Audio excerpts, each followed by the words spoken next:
চট্টগ্রামের New Mooring container terminal নিয়ে এত কেন বিতর্ক? সত্যিই কি দেয়া হচ্ছে বিদেশি কোনো কোম্পানিকে? বাংলাদেশের চট্টগ্রাম বন্দরের নিউমরিং কন্টেইনার টার্মিনাল বা এনসিটির ব্যবস্থাপনা বিদেশি কোম্পানিকে দেয়া হবে কিনা তার পক্ষ বিপক্ষে বিতর্ক আরও জোরালো হয়ে উঠেছে। অনেকে এ ধরনের সম্ভাব্য সিদ্ধান্তের বিরুদ্ধে সোচ্চার হয়েছেন, প্রতিবাদও করছেন।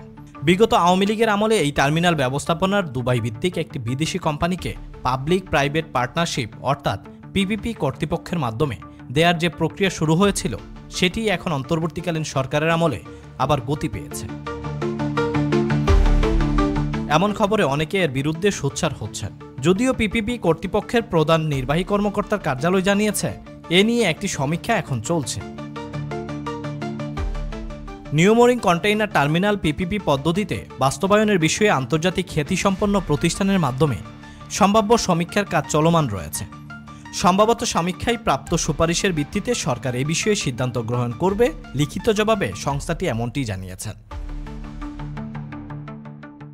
অন্যদিকে সরকারের নৌ পরিবহন উপদেষ্টা ব্রিগেডিয়ার জেনারেল অবসরপ্রাপ্ত এম শাখাওয়াত হোসেন তিনি বলছেন, বিদেশি কোম্পানিকে দায়িত্ব দেওয়ার বিষয়টি সরকার নেতিবাচকভাবে দেখছে না। তবে সব অংশীজনের সাথে আলোচনা করেই এই বিষয়ে সিদ্ধান্ত হবে। বিদেশি কোম্পানিকে দায়িত্ব দেওয়া হলেও তাতে বন্দরের কারো চাকরি কিংবা এ সংক্রান্ত কোনো সমস্যা হবে না।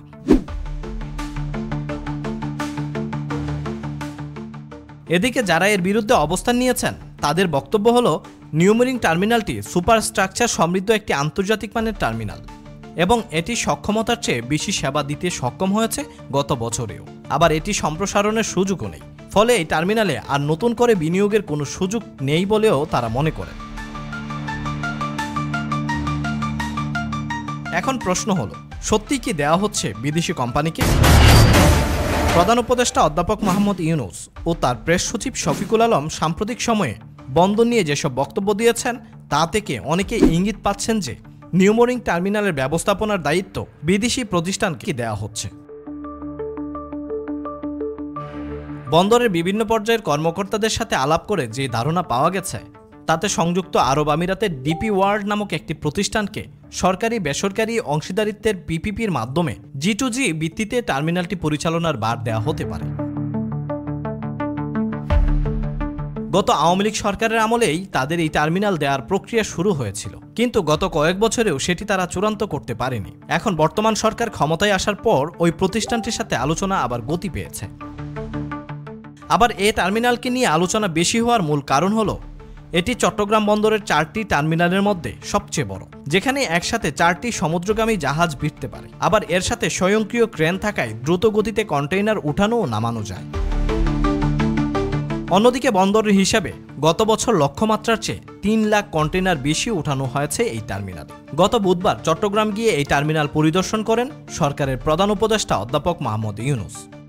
সেখানে তিনি বলেন, বাংলাদেশের অর্থনীতির হৃৎপিণ্ড হলো চট্টগ্রাম বন্দর। তাহলে যে সাইজের হৃৎপিণ্ড আছে ওই সাইজে চলে না, এই হৃৎপিণ্ড বিশ্ব সাইজের হৃৎপিণ্ড হতে হবে। কাজেই আমরা বললাম যে পৃথিবীর সেরা বন্দর ব্যবস্থাপক যারা আছে তাদের ডাকো। দেখলাম যে আগেই ডাকা হয়েছে, কিন্তু কাজটা হচ্ছে না। বরাবর সবার কাছে আবেদন করছি এটা তাড়াতাড়ি করে দাও। যতদিন যাবে এই হৃৎপিণ্ডকে আর ওইভাবে স্থাপন করতে পারবো না। এটা পরিবর্তন না করে বাংলাদেশের অর্থনীতি পরিবর্তন সম্ভব নয়।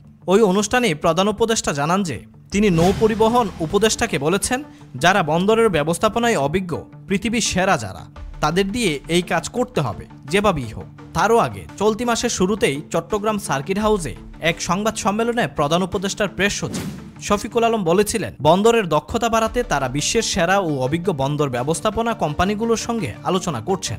তিনি বলেছেন, আমরা সেই কোম্পানিগুলোর সাথে কথা বলছি যাদের পুরো পৃথিবীতে স্টাবলিশড রেকর্ড আছে, কোনো ফালতু কোম্পানি না, যারা 70 থেকে 80টা পোর্ট হ্যান্ডেল করছেন, বিভিন্ন মহাদেশে কাজ করছেন। তাদের সাথেই আমরা কথা বলছি। আমরা চাইছি সেটা সেপ্টেম্বরের মধ্যেই শেষ করতে। বন্দর কর্মকর্তারা বলছেন, বিদেশি কোনো কোম্পানিকে টার্মিনাল ব্যবস্থাপনার দায়িত্ব দিতে সরকারের নির্বাহী বিভাগ চূড়ান্ত সিদ্ধান্ত নেবে, কিন্তু এটি বাস্তবায়নের দায়িত্ব হবে পিপিপি কর্তৃপক্ষের। তারা এর মধ্যেই এ নিয়ে কয়েকটি বৈঠক করেছে বলেও জানা গেছে। এসব কারণেই বন্দরের সাথে বিভিন্ন খাতে যারা জড়িত তারা মনে করেন দুবাই ভিত্তিক প্রতিষ্ঠানের কাছে টার্মিনাল ব্যবস্থাপনার দায়িত্ব দেওয়ার দিকেই অগ্রসর হচ্ছে সরকার।